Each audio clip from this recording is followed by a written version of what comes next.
Her body was never found, a murder mystery which endured 40 years and no answers. But a determined policeman refused to give up and eventually cracked a cold case. I'm Penny Lane, and In the Driver's Seat starts now.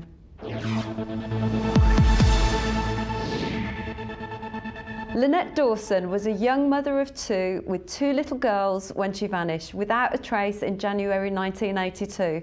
The last person to see her alive was her husband Chris, a professional football player and a school teacher. Lynette's murder may have gone unsolved if it wasn't for a determined detective sergeant who wouldn't stop digging. Damien Loon, welcome to In the Driver's Seat. Hi Penny, and look, thank you for having me.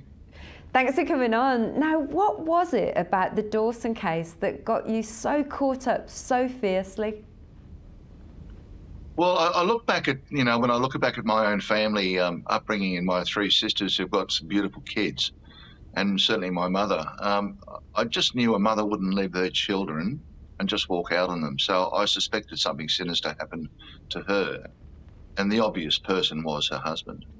Yeah, 40 years is a long time to pursue justice. Did you ever think about giving up? Look, there were times, yes, because I kept getting knocked back by the DPP after two coronial inquests where both coroners had recommended charges be laid, and yet only to be told that I was insufficient in my evidence. And when I asked where the evidence was insufficient, they told me it was privileged information and they couldn't tell me, which I just thought was ridiculous. But I kept to my guns and I promised the family, which I shouldn't have probably made a promise, but I told them that I would, to my last breath, I'd try and find out what happened to Lynn, and eventually we did. And on the 30th of August 2022, Chris Dawson was found guilty. Yeah, good on you. Were you always suspicious about the husband, Chris? Oh, from day one, absolutely. But, this was a difficult case because he was squeaky clean, loved by many, adored by all, a popular person at school, came from a good family, and yet there was no direct evidence in this case. All the evidence was circumstantial, which is probably another victory in a Supreme Court trial where we had no jury, as judge alone. Right. But is that why it took so long? Well, when he was charged, he had the right to appeal what they call a stay proceedings, and he went for a stay proceeding before Justice Elizabeth Fullerton in the Supreme Court, and that was unsuccessful. He then appealed that decision to the Court of Criminal Appeal, and they threw that out. And then he went to the High Court of Australia to stop his trial, and that was also dismissed. And he eventually was in trial back in 2022. Well, do you feel like you became obsessed with the case? Did it take over your life? Look, at times it did, because I just wanted to know where she was. That was my main drive for all of this, to find out where she was, and to give the family some answers and perhaps some closure, and particularly for the two little kiddies that at the time were aged 2 and 4 when the mother disappeared, and only to be told that the mother didn't love them and ran away. It was my driving force, yes. Wow, amazing. We need more policemen like you. So tell me, let's go back to the beginning. What made you become a policeman in the first place?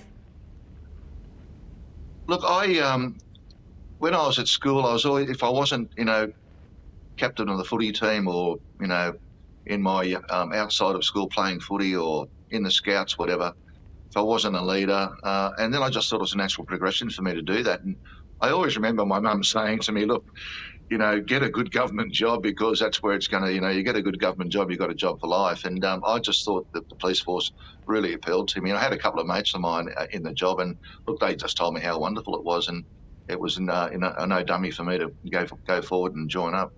Excellent. And how many murders do you think you've investigated in your whole career? Well, it's difficult to say, because it's in the probably 50 to 60, but all of those, often you were called into strike forces from neighbouring commands, and you might give a 72-hour assistance package for them to help them out.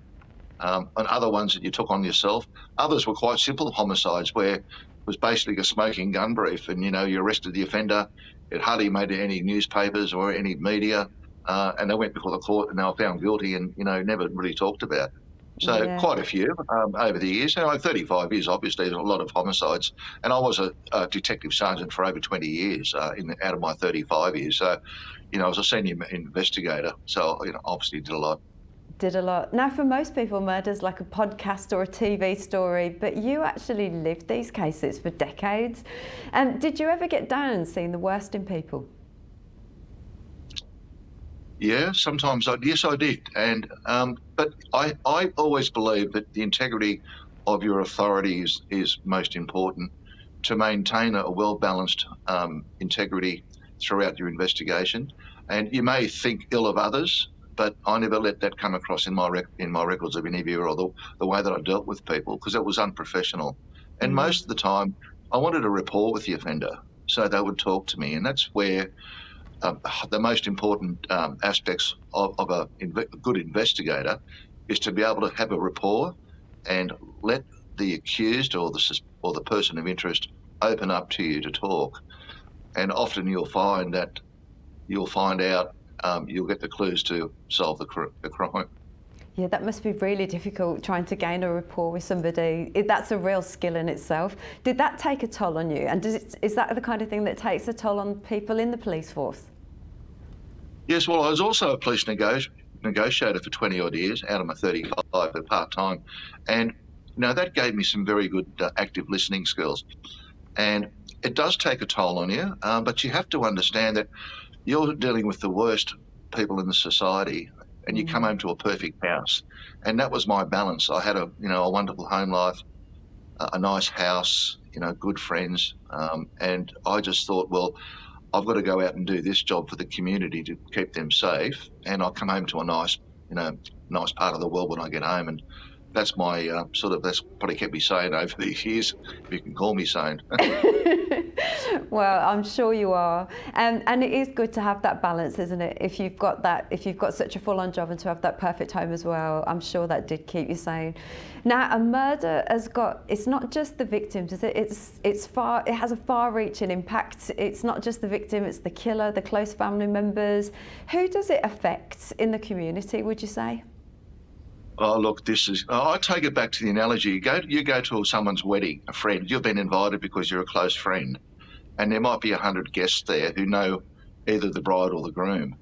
And, split that 50-50 if you want to, but there's at least 50 people who are going to be secondary victims here, particularly the close family, the siblings, the parents, and that's where I sort of have to think, just not, because you're a mother, you're the parents of the victims. That's not the case. There's literally hundreds of people, and you're really working for all of those. You don't lose sight of that either. You have to make sure that you're transparent sometimes with the victims of crime, but the ongoing onslaught of victims is numerous friends, family, etc., relatives, siblings. There's just so many involved, and so many people are devastated by these horrendous acts. Yeah, I can understand why that would be motivational to want to solve the crime. Now, you've retired from the police now. Do you miss it? Absolutely. I do. I just recently went to a National First Responders Day yesterday as part of, I'm a councillor now on the local council, and to thank them for their service as well and what they did. And, and I still, I'll catch up, I'll have a couple of lunches a year with some old detectives that I know, and, that's a good fit for me as well. And you are a deputy mayor, aren't you, of a lovely seaside town in New South Wales. How's political life? Oh, look, interesting. And it's something that I've always had a great interest in politics, be it federal or state or local government. And I was basically headhunted by the mayor last year to run for a seat on council in the September elections last year. And I was successful. And then in our first ordinary meeting, a deputy mayor must be elected, and I had the numbers to gain that position. Yeah, amazing. I'm sure your time in the police force has set you in good stead for that. What value do you feel like you bring into it? I want to help, and look, because I retired from the cops, it doesn't mean I've retired from caring about my community. This as a continuation in another way under local government, where I can assist the community. And we've had some pretty devastating floods up here in the 2022 floods. and prior to that, the bushfire season in 18 and 2019. And so we've got to be on the ball up here, and we've got to know how to react properly, and just to make sure that the residents are safe, and to do as much as on council that we can, fiscally wise, to ensure that our community is safe. You're a good man. Any aspirations for state or federal politics? Absolutely. State, yes, I do. I'm a member of the local National Party up here, and it's they represent the rural aspects of politics. It may be that I'm not sure yet, but at the moment I'm concentrating on all of my council duties to make sure that I can fulfil my obligations to the best of my ability. Yeah, amazing. Now, if you look back at your remarkable career, how would you gauge your success? Ooh, that's a good question. I just think to be determined. Yeah. To be determined and never give up. Never, ever give up. If you think it's too hard, try go back and tell the family you think it's too hard. Never give up. Think outside the square, lean on all possibilities. Think of every possible scenario. And I've always had this wonderful go-to line, Penny, that I've always brought back into my mind.